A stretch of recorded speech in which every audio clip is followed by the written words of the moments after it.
So a final tip for you for getting a stronger grip so that you can do exercises like the bottoms up press. Don't practice just with one piece of equipment. So here's a Clubbell. Take your Clubbell if you have one. Wooden club will do also, whatever you got. Do your clean and just hold it. Do your clean and hold it. Now, if whatever you have is too heavy for that, choke up on it.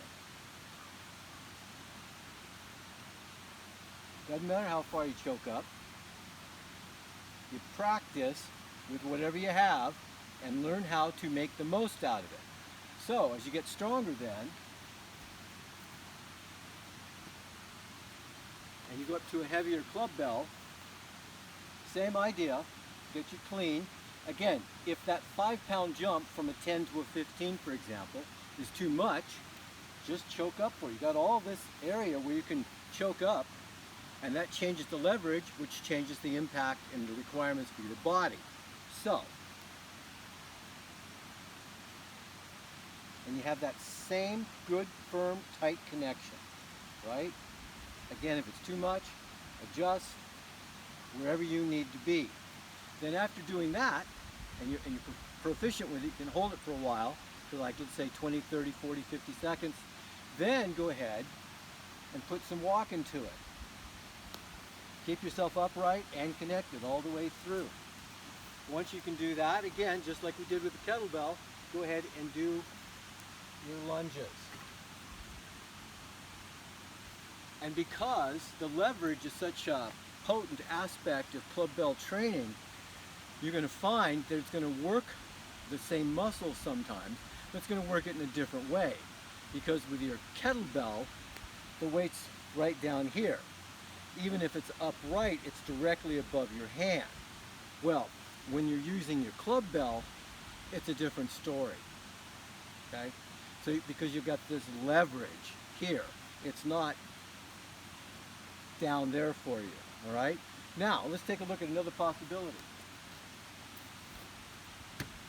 Since we were doing this to practice our bottoms up, so here we go, we take this. So a bottoms up press is similar to a torch with a Clubbell, right? So you can practice that. Once you've gotten that practice, then you can do the same thing in a kneeling position, and we practice the same thing. We want that Clubbell very close to us. We don't want it way out here. That's a different movement. So we're going to take it from in nice and close. Look where my elbow is, right here at my hip, and then straight up. Now, you can also do that same idea sitting on a stump, a chair, a stool, right? Each position gives you some different requirements, just like we did with the kettlebell.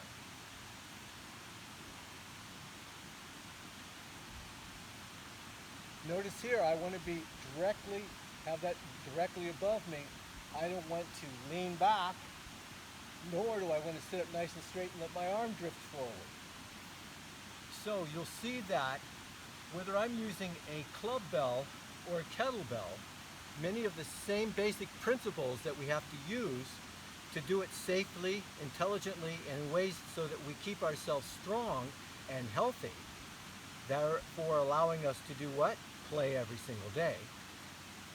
The same principles come to bear.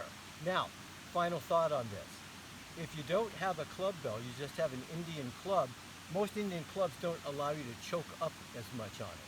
But there again, most Indian clubs are significantly lighter. We have heavier Indian clubs that we've had custom made, but many of you won't have that. Use whatever you have to do whatever it is you want to do, and make it fun.